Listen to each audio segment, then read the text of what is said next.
এই মায়ের কোল খালি করার রাজনীতি বাংলার মানুষ আর দেখতে চায় না। বাংলাদেশের টাকা বিদেশে পাচার করবে, বিদেশে বেগমপাড়া তৈরি করবে, এটার বাংলার জনগণ ছাত্র জনতা দেখতে চায় না। এর পরিবর্তন আমাদেরকেই করতে হবে। এই পরিবর্তনের জন্যই যদি আবার প্রয়োজন হয় আমরা আবার রক্ত দেব, আমরা জীবন দেব, তারপরে দেশকে সুন্দর দেশ করার জন্য রাজপথে থাকবো।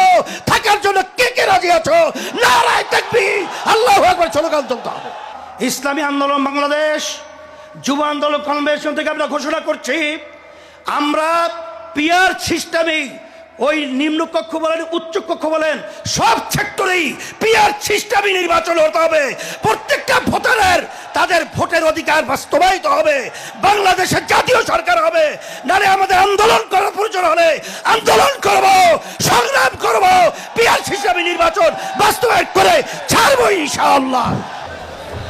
ইসলামী আন্দোলন বাংলাদেশের সহযোগী একটা সংগঠন ইসলামী যুব আন্দোলন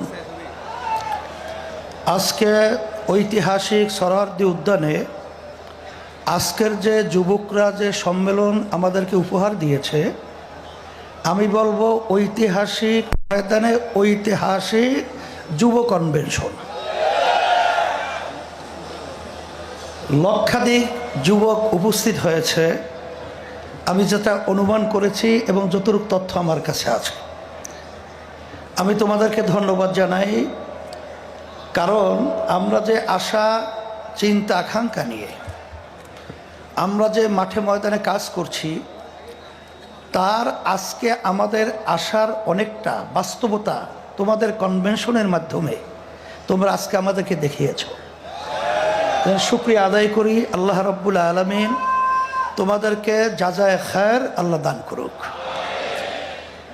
কথা বেশি লম্বা না করে, যেহেতু আসরের নামাজের সময় একেবারে এসে গেছে, আমি যুব কনভেনশনের মাধ্যমে আমি তোমাদের সামনে যে আয়াত শরীফ তেলাওয়াত করেছি, আয়াতের মাধ্যমে মূলত বোঝাতে চাই আল্লাহ রাব্বুল আলামিন বলেছেন জেহাদ করো করার মতো। আজকে তোমরা জানো বাংলাদেশ সহ তামাম দুনিয়ার মধ্যে যে নীতি আদর্শ বাস্তবায়নের চেষ্টা চলছে, সেই নীতি আদর্শের মাধ্যমে মূলত দুনিয়াতে শান্তি ব্যক্তি পর্যায় থেকে শুরু করে সমাজ রাষ্ট্র কখনো দেখে নাই, কোনো দিন পায় নাই, পাবে না। একমাত্র একটা নীতি আদর্শ, যেই নীতি আদর্শের নাম হলো ইসলাম। আজকে ইতিহাস পড়লে আমরা দেখব ইসলাম নীতি